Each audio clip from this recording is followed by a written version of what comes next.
Well, hi and welcome back. This is Marie Benoit, and we're going to continue talking about the one-to-one meeting that you're having with someone after having met them at a networking event.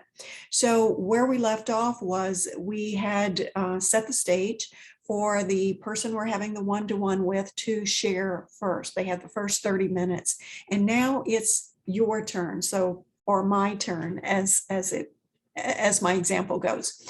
So one of the things I try to do is, and I guess in part because of what I do, is kind of transition from what they have said as I listened intently and asked questions, because you want it to be a conversation, not just a monologue.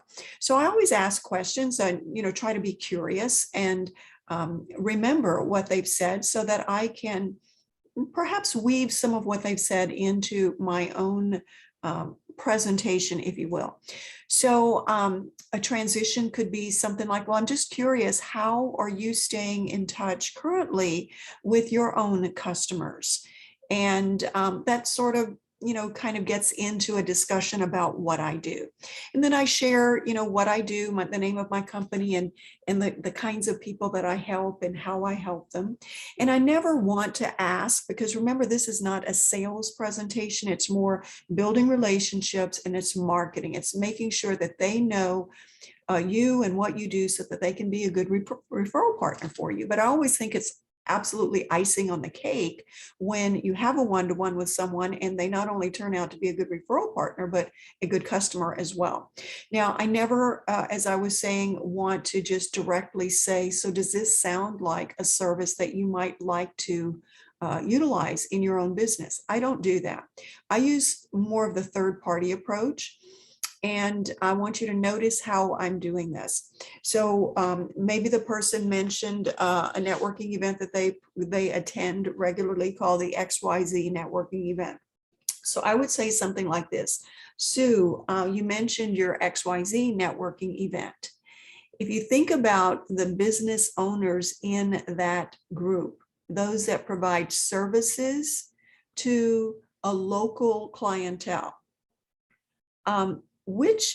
can you come up with 3 of those people that you think might be really interested in knowing more about how they could retain more of their customers and perhaps even get more referrals from their customers?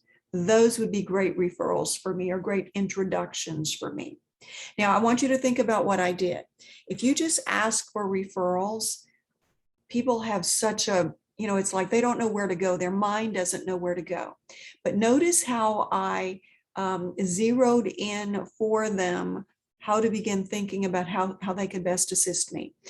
I recalled the XYZ networking event and got them focused on that group.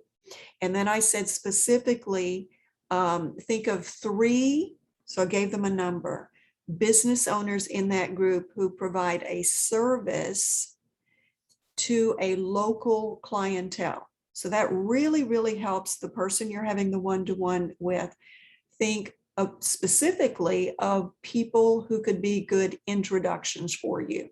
So that's the way I ask for help from whoever I'm having a one-to-one with, helping them to zero in on specifically what you're looking for. Because if you just say a good referral for me is anyone that you know who might like more customers, in my case, that's much, much too broad. You're not helping them to, in their heads, to figure out who would be a good referral. But if you get them to think about a specific networking group, specific business owners who provide service rather than a product, and specifically provide that service to local clients, you're a whole lot more likely to get them to introduce you to 3 people that they know that fit that criteria.